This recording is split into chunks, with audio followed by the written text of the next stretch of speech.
factor determinante de su estructura, y a su vez una fuerte influencia que ejercen sobre la economía en sus normas civiles relacionadas con la propiedad, el uso, las reglas de comercio, y todo esto conforma la constitución económica de un Estado. En cuanto a nuestra constitución, esta contiene un sistema completo de política económica, porque siempre todo Estado adopta una política económica, incluso cuando decide no intervenir en esa economía. Hoy en día hay muchas críticas contra el modelo liberal que adoptaba la antigua Constitución de 1853, a la que se le atribuyó haber caído en la crisis del 2001 y 2002. Entonces, el desafío que se proponían era la vuelta del Estado y el respeto a la libertad. Es el desafío que se propone en la nueva Constitución Nacional, la cual se encuentra en el artículo 75, inciso 18 y 19, ese desafío porque introduce facultades al Congreso de proveer lo conducente al desarrollo humano, al progreso económico con justicia social, a la productividad de la economía nacional, a la generación de empleo, etcétera. Y con la reforma constitucional de 1994, lo que se logró fue que se introdujo una serie de normas que posibilitaron un contenido regulador e intervencionista en la economía. Además, esta constitución ofreció una serie de notas que ponen de manifiesto su compromiso con nuestra realidad concreta y nos brinda un mecanismo que nos permite incorporar nuevas técnicas y soluciones frente a problemas que nos ofrece el mundo actual, que es globalizado, sobre todo en materia de defensa del medio ambiente, del consumidor, las reglas de la competencia, control del monopolio, calidad y eficacia de servicios públicos y la incorporación de tratados internacionales. Y para cerrar, hay que tener en cuenta que la política económica no puede desligarse de la libertad. Bueno, yo voy a hablar de la unidad 3, que habla del dominio público. Bueno, en primer lugar tenemos que existen dos clases de dominio. Tenemos el público y el privado. El privado es básicamente la relación de señorío que ejerce una persona sobre una cosa. El dominio público, bueno, pude rescatar una definición que ofrecieron los profesores, que es de Marianov, que dice que el dominio público es el conjunto de bienes que, de acuerdo con el ordenamiento jurídico, pertenece a la comunidad política pueblo destinado al uso público, que puede ser directo o indirecto, de los habitantes. Después tenemos el tema de los bienes del Estado. Los bienes del Estado pueden ser de dominio público o de dominio privado.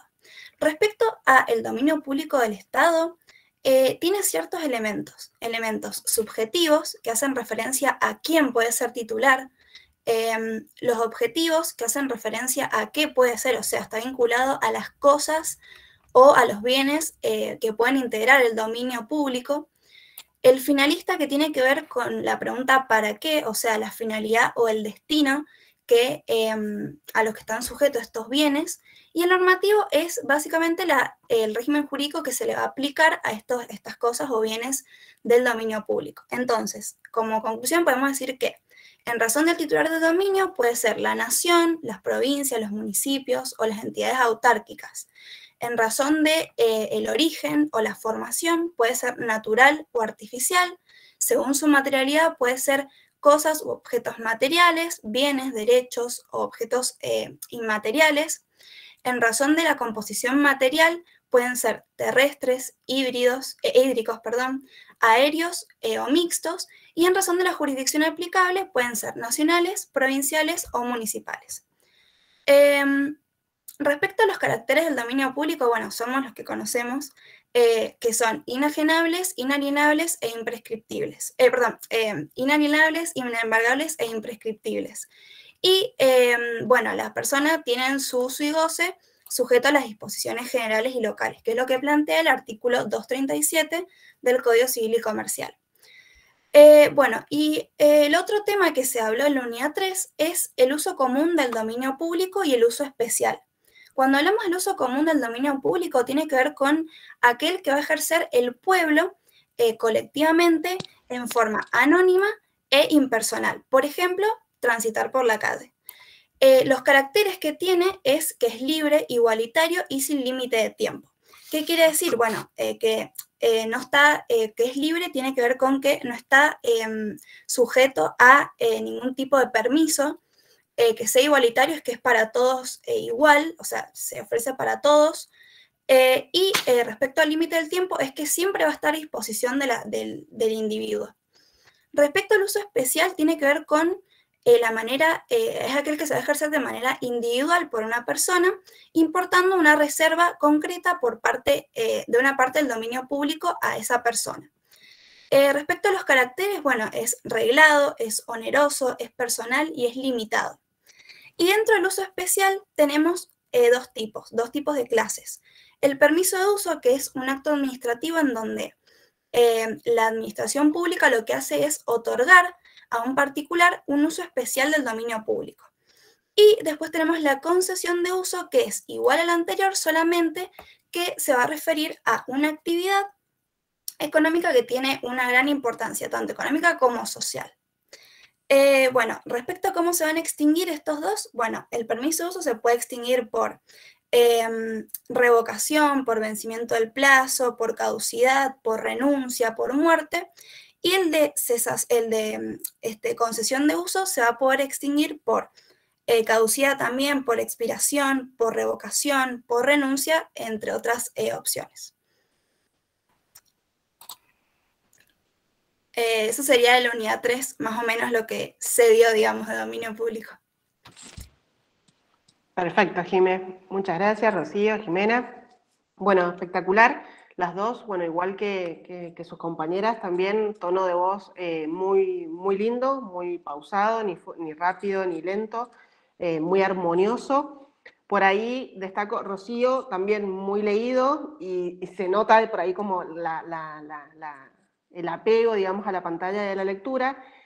Jime, no tanto, se notaban por momentos sí, por momentos no, que es lo bueno, creo que, y sobre todo en virtualidad, es algo que uno tiene que aprender a dominar. No necesariamente no leer, uno puede perfectamente leer, pero si vas a leer que no se note, entonces por ahí está bueno meter entre medio de la lectura una muletilla, un ejemplo, hasta ¿cómo se dice? Una palabra que esté despegada, digamos, del texto o del título, entonces como diciendo, bueno, no estoy leyendo, ¿no es cierto? Y otra forma, otro tip por ahí que está bueno para la lectura, me refiero, pueden leer, pero que no se note que lean, es ir cambiando los tonos de voz. Entonces, si vos estás leyendo y encima mantenés siempre el mismo tono de voz, es muy fácil que la otra persona se dé cuenta que estás leyendo. En cambio, si lees, pero subís, bajás el tono de voz, pones puntos de exclamación, te apartás un minuto de la lectura para desarrollar algo que por ahí vos sabés y podés como complementar y después seguís con la lectura, bueno, eso hace que el oyente te preste mayor atención y no se relaje con la lectura, digamos, de fondo. Entonces, en Jime tuviste como ese plus, que por ahí ibas, venías, subías y hasta te equivocabas en algunas cuestiones, que está bueno porque lo hacen como mucho más natural, digamos, a la exposición. Entonces, en ese sentido, bien. Y la estructura, muy bien. Eso es lo que quiero que hagan todos. Felicitaciones, porque lo acabábamos de decir, ahí nomás, tomaron las dos el guante y arrancaron con estructura. Entonces, unidad 1, unidad 3, presento a mi compañera, espectacular. Esa es la idea, que vayamos como perfeccionándonos exposición a exposición. El tiempo bien, por lo que vi, Sabria a las 6 la marcó, se pasaron un poquito, pero bueno, dentro de lo que habíamos estado charlado y tampoco era tanto. 8 y algo de haber sido, Sabri, ¿no? No, yo estoy marcando a los 6, cosa de que se den cuenta ahí, y pensaba de última marcar a los 10 cuando ya sea el último tiempo, hicieron 6:50, así que re bien. Ah, perfecto, bueno, redondo. Muy bien entonces el manejo del tiempo. Buenísimo, chicas. Gracias, profe. Carla o Vivi, no sé si alguien más quiere agregar algo. Yo nada más para sumar una cosa que encontré cuando Rocío hablaba, que a veces en el orden, por ejemplo, empezaba a hablar de las reformas que es la Constitución, como que el orden de la forma de exposición se doblaba, entonces ahí uno como se distraía, venía un momentito donde te distraes, pero eso nada más, después en sumo nada más a lo que decía Cintia. Y por ahí decía la reforma, y yo, claro, yo sabía que era la Constitución, pero me olvidaba de aclararlo. Claro, y volvías, y en algunos casos volvías para atrás, entonces claro, eso, ajá. pero eso nada más. Sí. Por ahí, mi única acotación, bueno, yo al igual que, no me acuerdo del nombre, Selina creo que era, o Martina, que miraban para arriba, yo también miro para arriba cuando pienso, y eso distrae, así que las chicas intactas no se movieron, eso perfecto para resaltarlo. Lo otro por ahí es que lo que sugiero yo, cuando son estos temas que por ahí no puedes poner tanto énfasis, que vas a decir imprescriptible, no vas a poder ponerle énfasis a las características del dominio, ¿me entendés? Pero está bueno hacer un power o algo que nos amplía a nosotros como para tener un poco más de dinámica en estos temas que por ahí son más duros. Así que, bueno, eso. Un mini power con conceptos o la estructura y ustedes lo van ampliando para que nosotros podamos poner un poquito más de interacción. Nada más. Perfecto, bueno, felicitaciones, chicas. Muchas gracias. Gracias, profe. Bueno, vamos con Derecho Penal. Sofía y Victoria. ¿Están por allí? Ahí las vi. Acá estamos. Bueno, Victoria, ¿cómo andamos? Buenas tardes, profes. Hola, profe, acá estoy. Ahí te vi. Creo que está activada la cámara. No hay problema, perfecto. Profe, nosotros hemos hecho con mi compañera Sofía un presi, así que voy a compartir pantalla. Perfecto.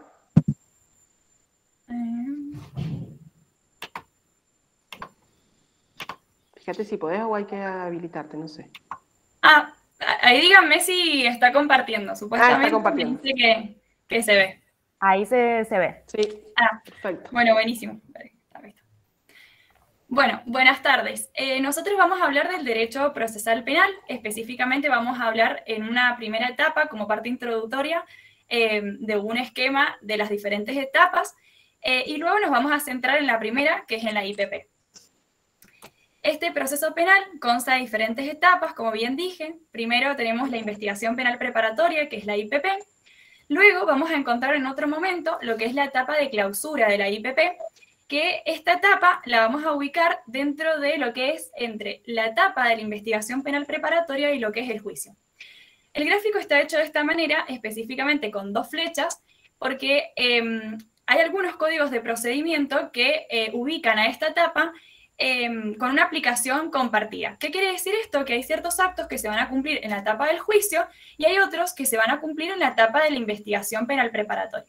Y hay otros tipos de códigos procesales, como es el caso de nuestro Código Procesal Penal, que la etapa de clausura se encuentra exclusivamente y esencialmente en lo que es la IPP.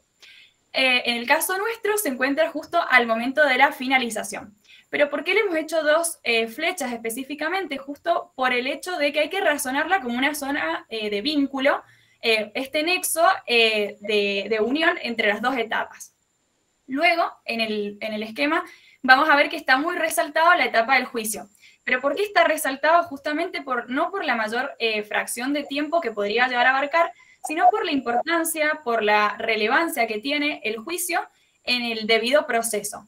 De modo tal que hay que saber que el juicio es la etapa central de este proceso y que el resto de todas las etapas van a girar en torno a él. También podemos agregar que la IPP tiende a darle fundamentos a la acusación que eventualmente se va a llevar a ese juicio. Y por último vamos a encontrar lo que es la ejecución de la sentencia, que tiene su razón de ser una vez que ha habido un juicio y que en ese juicio ha habido una sentencia con carácter condenatorio. Si nosotros vamos en una línea del tiempo, antiguamente esta etapa no estaba a cargo del Poder Judicial, sino que estaba a cargo del Poder Ejecutivo. Es decir, que la labor del Poder Judicial se agotaba una vez que se dictaba la sentencia. Y a partir de ahí entraba la actuación del Poder Ejecutivo. Es decir, ya era una actuación o una cuestión propia de la administración. Hoy en día se judicializó esta etapa de ejecución de la sentencia y esta etapa, como el resto de las etapas, se encuentran al amparo de un juez, tanto para la protección de la persona que se encuentra privada de la libertad, es decir, que se encuentra cumpliendo una pena, como también para la resolución de cualquier incidente que se produzca durante la ejecución de la pena. Bueno, nos vamos a centrar ahora en lo que es la investigación penal preparatoria, y como preguntas nos podemos preguntar cuál es el sujeto procesal que va a llevar adelante esta etapa. Bueno, dentro de un sistema de corte acusatorio es el fiscal de instrucción y todos los departamentos o equipos de investigación, es decir, es el Ministerio Público Fiscal con los diferentes departamentos que tienen la labor de investigar. Puede ser, por ejemplo, una policía en funciones judiciales, personal administrativo que tiene el fiscal, la EPI, o puede ser también, por ejemplo, el cuerpo médico forense. Otra pregunta que nos podríamos llegar a preguntar es ¿quién ejerce el control de legalidad dentro de esta etapa? Que en este tipo de procesos es el juez de garantía. Que este juez de garantía no va a actuar de manera oficiosa, sino que va a estar en expectativa. ¿Qué quiere decir esto? Que cuando una de las partes vea que se encuentra afectada una garantía constitucional, tiene que ir a requerirlo al juez. Bueno, otra pregunta que nos podemos preguntar es ¿quiénes son los sujetos que van a participar y que pueden realizar requerimientos durante la IPP? Van a ser todas las partes procesales, sean necesarias o sean eventuales. Y otra cosa muy importante a destacar dentro de la IPP es cuál es su objetivo o su función, que la principal es la de investigar. En su faz negativa podemos decir que lo que tiende a hacer es a impedir que se llegue a una acusación injustificada, y por otro lado, en su faz positiva podemos decir que reúne los elementos necesarios para una acusación como base única para llegar a un juicio. Ahora le cedo mi palabra a mi compañera. Bueno, como características de esta etapa podemos decir que, como su nombre lo indica, es una etapa que es preparatoria.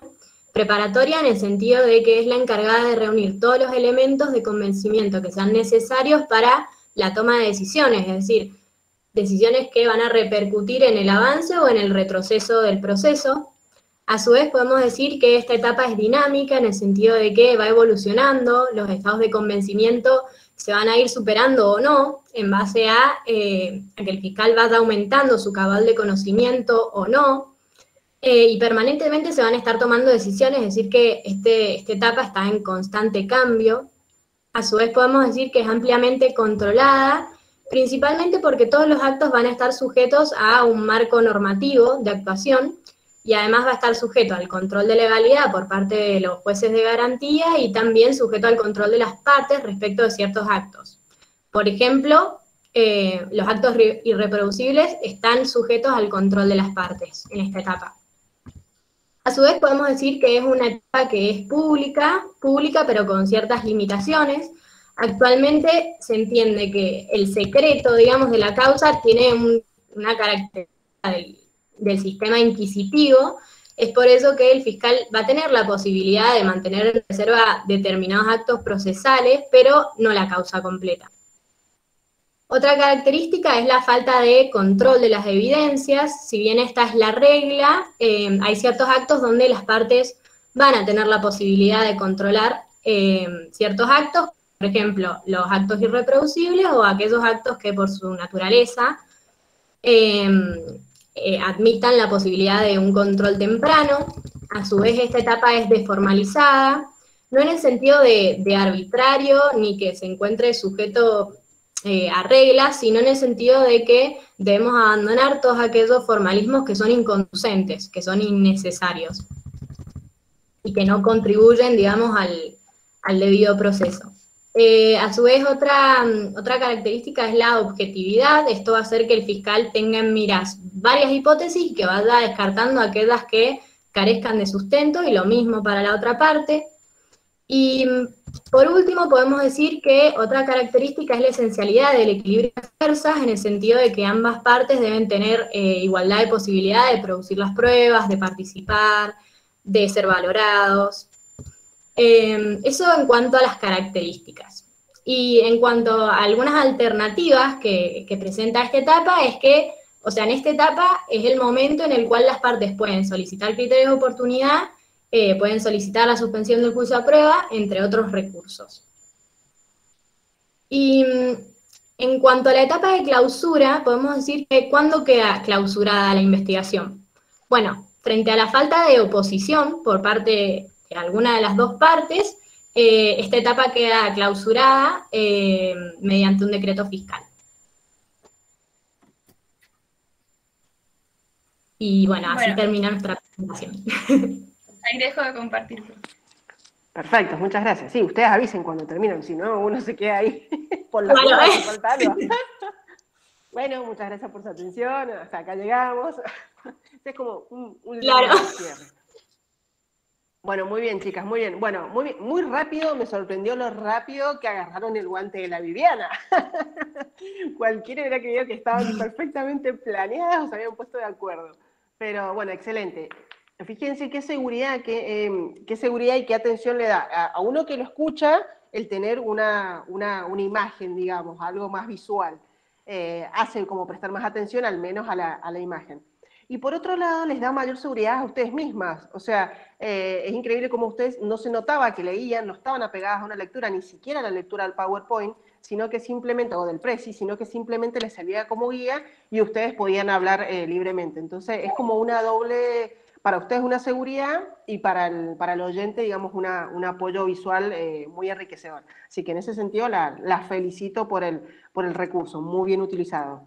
Muy bien estructuradas, empezaron también tomando el guante de las críticas anteriores, perfectas con la estructura y con el pase de una y otra, y de continuar con el mismo Prezi. Eso también lo valoro, porque tranquilamente podrían haber hecho 2 formatos distintos. Bueno, yo hago un Prezi, yo hago un PowerPoint, o hacemos 2 Prezi distintos, sin ninguna necesidad, y no, o sea, trabajaron totalmente en equipo, y eso se nota con el mismo recurso visual. Así que en ese sentido, muy bien. Cuestiones para ahí un poco mejorar. Victoria, muy bien el tono de voz, muy bien, digamos, cómo ibas desarrollando. Por ahí lo único que a mí me desconcentraba un poco era una muletilla que tenés, que es el cuando estás pensando. Entonces, bueno, las chicas anteriores no se lo he hecho, pero bien, en ninguna le detecté ninguna muletilla al aire. Bueno, en tu caso sí, el me hacía ruido. Entonces, bueno, en ese vas a tener que trabajar un poquito porque es muy difícil, las muletillas por ahí son muy nuestras, pero está bueno cuando uno las detecta o cuando otro no las marca, después cuando hablas ya empezás a tratar de evitarlas. Así que en ese sentido está bueno. Pero muy bien, muy lindo tono de voz. En cambio, Sofía, también tenés un lindo tono de voz, pero es como un decibel más abajo que el de Victoria. Entonces vos vas a tener que tener otra cuestión. Vos siempre que hables, al hablar un poquito más bajo o al tener un tono un poco más monótono, vas a tener que tener mucha más voluntad o hincapié en marcar diferentes tonos de voz o expresiones, ya sea con tu cara y más con lentes. Las mujeres o los hombres que usan lentes, por ahí cuesta un poco más ver los ojos, entonces tienen que ser más expresivas con otros recursos, con una mano, con el pelo, con levantando la cabeza o subiendo y bajando el tono de voz. Bueno, utilizar por ahí otros recursos que por ahí los ojos mucho no llegan a brindar eso. Entonces, bueno, vos vas a tener que tener más cuidado en estas cuestiones de expresión, de subir y bajar el tono de voz o los énfasis. Y la mirada a cámara, también me faltó mucha mirada a cámara. Por ahí en Victoria no me di cuenta tanto porque estabas como un poco más atrás en el plano y yo estaba mirándola a ella y el Power y en fin, no me di cuenta tanto, pero vos que estás mucho más cerca de la cámara veía que tenías la mirada siempre muy abajo, muy al piso si se quiere. Entonces por ahí subir un poco más la mirada, mirar un poco más a cámara, ahora que estamos en tele, también suma un montón. Así que bueno, eso de mi parte, pero bueno, y el contenido espectacular, muy claras, muy esquemáticas, mucho proceso y contenido. Bueno, ahí tenemos al especialista, al profesor Enríquez, que seguramente ha estado ahí mirando a ver si no cometían ningún error, pero muy bien. Bueno, Carla, Pau, Vivi, no sé si alguna quiere acotar algo más.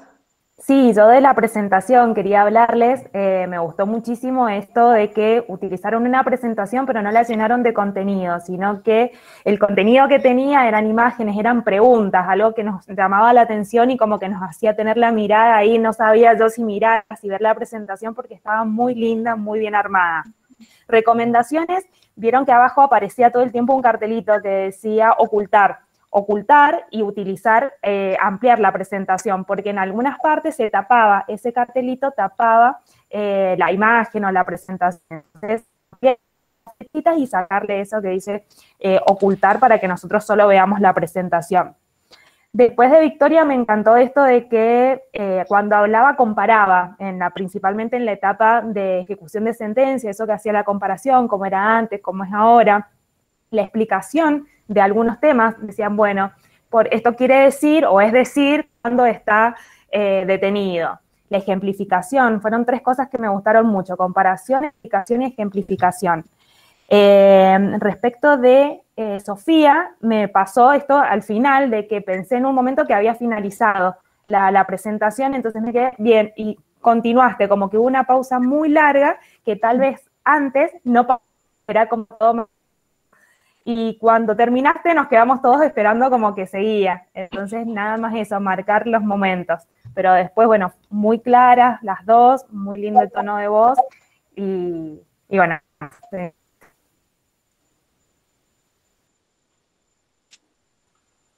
Perfecto. Muchas gracias, profes. No, a ustedes, chicas, muchas gracias. Bueno, seguimos entonces, me parece que hoy nos vamos a quedar, bueno, al menos yo me voy a quedar con ganas de escuchar a un varón, nos toca a los muchachos, pero no, los muchachos van a estar en la próxima. Hoy tenemos otro dúo de mujeres, vamos con Belén y Julia. ¿Qué tal, profe? ¿Qué tal? ¿Cómo les va? Bien, estoy esperando que mi compañero empiece a compartir pantalla, pero voy a empezar a explicar yo. Vamos a desarrollar la unidad 8 de Derecho Internacional Privado que trata sobre la persona humana y estatutos. No se me prendía el micrófono. Ahí está. No hay problema. ¿Qué tal, Belén? ¿Cómo estás? No pudimos conseguir mucho material porque no habían subido la unidad 1 y nos iban a dar en esta semana la unidad 2 y la unidad 8. Y cuando nos pusimos a cursar la unidad 2, a la profesora se le trababa mucho la cámara y dijo que iba a subir la clase grabada y no la ha subido. Así que nos basamos en la unidad 8, que sí fue la unidad que pudimos cursar. Igual hay bastante para explicar, así que está bien. Subieron un Power, así que lo comparto. Ah, claro, el Power que van a ver es el Power que hizo la profe, no lo hicimos nosotros, pero pensamos que puede ayudar a seguir el tema, a mantener la cuestión de la estructura. ¿Ahí se compartió? Yo no lo veo. No, todavía no. No, todavía no se comparte. Ah.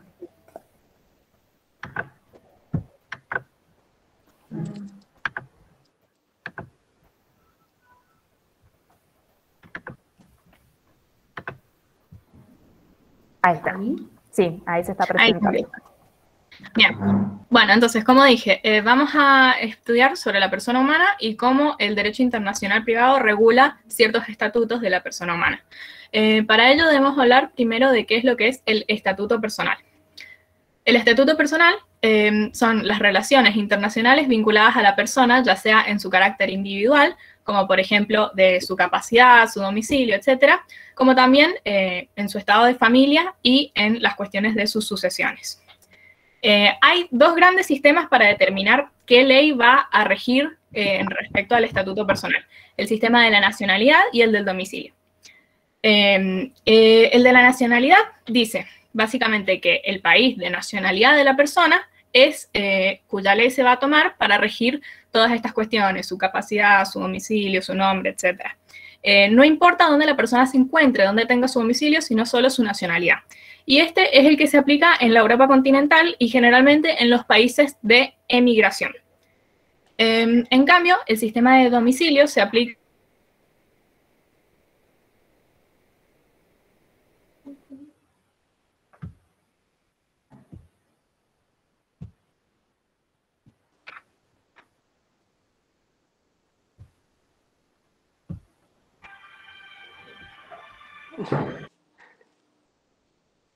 No soy yo, ¿no es cierto?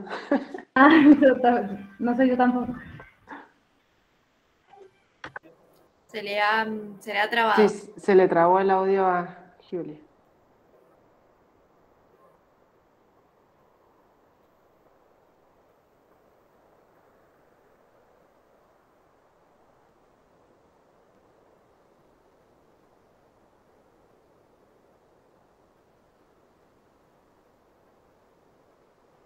¿Va a salir o volver a entrar, Belén? ¿Te dice algo? No sé si querés. ¿Querés que.? No sé si quieren que la quite, que vuelva a entrar ella. Ahí la abandonó.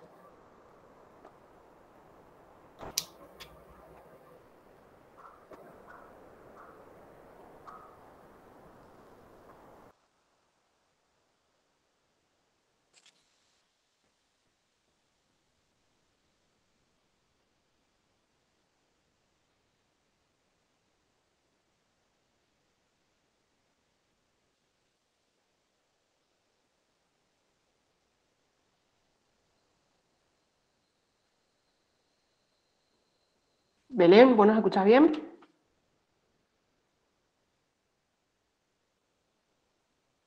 Tenés el micrófono apagado. Digo, no sé si estás hablando con nosotros o no.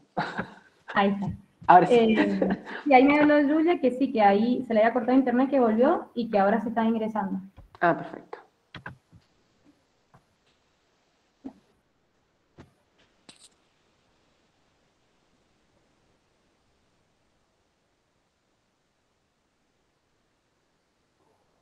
Ah, se le cortó la luz, ahí lo vi. Uy, pobre. Bueno, tranquila, si no, no pasa nada. ¿Querés seguir vos o querés empezar vos con tu parte? Dale, como es la misma unidad, estaba muy relacionada, pero teniendo en cuenta estos dos estatutos que nos estaba comentando Julia, a ver, ahí presento el Power, sobre, digamos, lo que vendría a ser estos dos sistemas de la nacionalidad o el domicilio, sobre cuál sistema se va a aplicar, yo iba a hablar de los otros institutos dentro del estatuto personal, hablando de lo que vendría a ser la capacidad. De la capacidad de la persona humana. Bueno, el Código Civil y Comercial nos regula estableciendo que la capacidad de la persona humana se va a regir por el derecho de su domicilio. Entonces, digamos, en la Argentina no va a importar la nacionalidad de la persona, sino únicamente lo que vendría a ser su domicilio. A diferencia de lo que ocurre en Europa continental, donde rige la ley, digamos, de la persona según cuál sea su nacionalidad. Hola, ¿ahí me escuchas? Sí, Ju. Bien, genial. Bueno, no voy a poder la luz y ahora se está reiniciando la conexión. Bueno, me quedé en explicar que que el sistema de la residencia habitual es una solución superadora intermedia.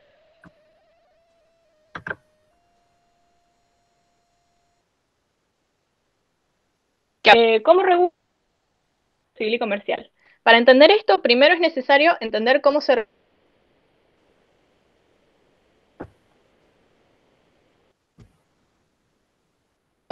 No, Julia, no se El te artículo escucha. 2600... Ju. ¿Se escucha? No, se te escucha muy entrecortado. Hola. Casi nada.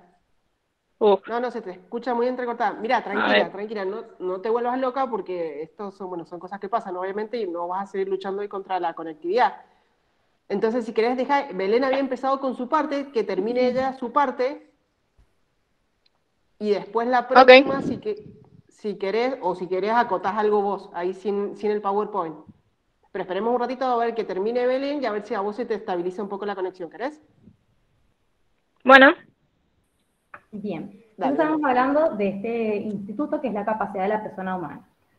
Como dijimos, nuestro ordenamiento jurídico se encuentra regulado en que la capacidad de la persona humana se va a regir por el derecho de su domicilio.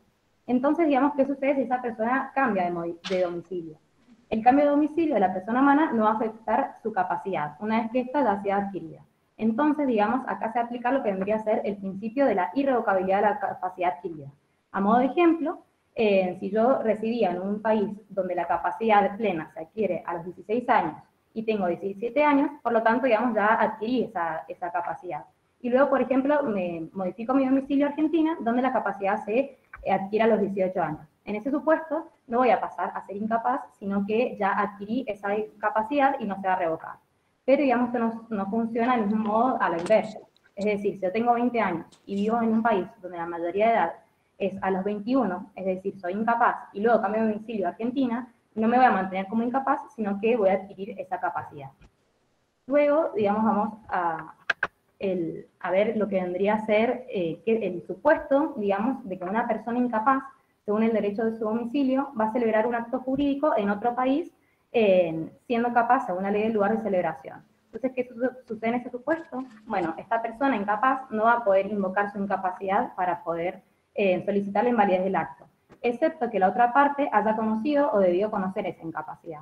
Entonces, se resuelve en principio, digamos, en favor de la validez del acto. Pero este principio, digamos, tiene cierta excepción que no va a ser aplicable en lo que vendría a ser derecho de familia, sucesiones, ni derechos reales inmobiliarios. Luego pasamos a lo que vendría a ser el nombre de la persona humana. Esto se regula estableciendo que el derecho aplicable al nombre es el domicilio de la persona de quien se trata, al tiempo de su imposición. Ahora, su cambio se va a regir por el derecho del domicilio de la persona al momento de requerirlo. Y como modo de conclusión, vamos a ver el supuesto de una solicitud de declaración de ausencia con presunción de fallecimiento. ¿Qué es lo que establece el código en este supuesto? Establece que se debe plantear ante el juez del último domicilio conocido del ausente. Si no hay un domicilio conocido, va a ser el de la última residencia habitual o, en su defecto, el del juez donde están situados los bienes. Y va a ser un juez argentino cuando haya un interés legítimo de la República Argentina. Es decir, este criterio se va a utilizar para saber cuál va a ser el derecho aplicable en los casos de ausencia con presunción de fallecimiento. Para las demás relaciones jurídicas que tenía esta persona, se rige por el derecho de fondo de cada relación en particular. Y con esto finalizamos. Muchas gracias por escuchar a mis todos sus padres. Ahí ya se me Dale, Belén. ¿Querés hacerlo con el Power o querés resumirnos por ahí en algún minutito lo que te toca, lo que vos prefieras? Pero te escucho. Sí, puede ser con el Power. Dale. Porque sirve también. Dale. Bueno. ¿Qué es el domicilio? Dar estos conceptos. Entonces, en el Código Civil y Comercial tenemos, la parte que hemos estudiado en Derecho Civil, pero en Derecho Internacional se regula de forma distinta. Entonces, vemos en el artículo 2613 del Código Civil y Comercial cómo se define al domicilio y a la residencia habitual de la persona a los fines del derecho internacional privado. Y nos dice que tiene su domicilio en el estado donde reside con la intención de establecerse en él. Entonces tenemos lo que se llama el corpus el animus, el elemento objetivo que viva en ese lugar, más el subjetivo, que tenga la voluntad de establecerse ahí. Y por otro lado tenemos la residencia habitual, es en el estado en el que vive y establece vínculos durables por un tiempo prolongado.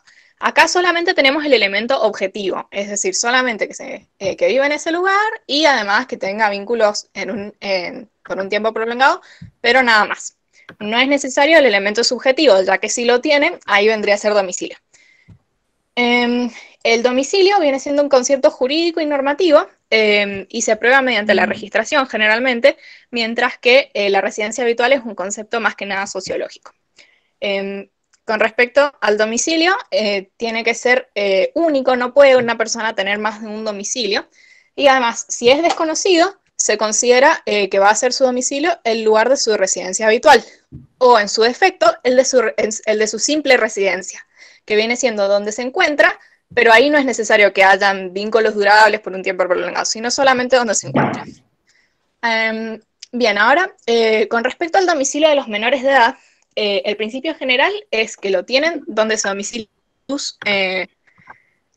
sí, veo que no estaban compartiendo, no importa, que es donde se domicilian los padres, quienes ejercen la responsabilidad parental sobre ellos.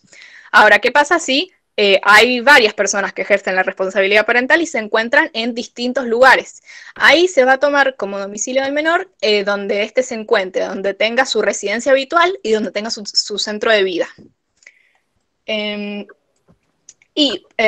excepción a esto es los menores que han sido sustraídos ilegítimamente o retenidos ilegítimamente. No adquieren domicilio en el lugar donde se encuentran en estas circunstancias. Bueno, y finalmente quería explicar el domicilio de otros incapaces, por ejemplo, personas que están sujetas a curatela o algún otro instituto de protección. Va a ser el de su residencia habitual, lo cual es una novedad porque antes en el Código de Vélez era el de sus representantes legales. Ahora ha cambiado y es el de su residencia habitual. Bueno, eso era todo lo que faltaba explicar. Perfecto, Julia, muchas gracias. Bueno, Belén, ya puedes dejar de compartir pantalla. Ay, que no me dejaba compartir al principio, se me trabó todo mal. Bueno, no hay problema. Bueno, bien, a ver, para lo accidentado que estuvo, pero más que felicitado. Muy, muy bien, chicas. Primero porque supieron controlar primero que nada los nervios. Esto te produce muchos nervios y lo más probable es que uno se tare. No puedo, no se puede, ya está, y chau, uno cuelga la toalla y hasta acá llega. Ustedes le pusieron garra hasta el último segundo. O sea, Belén, saliste a bancarla mientras Julia no estaba como una lady, lo hiciste perfecto, ni se notaba que estabas por ahí nervioso, porque esto genera obviamente nervios en el equipo. O sea, lo hiciste muy bien, hiciste tu parte perfecta.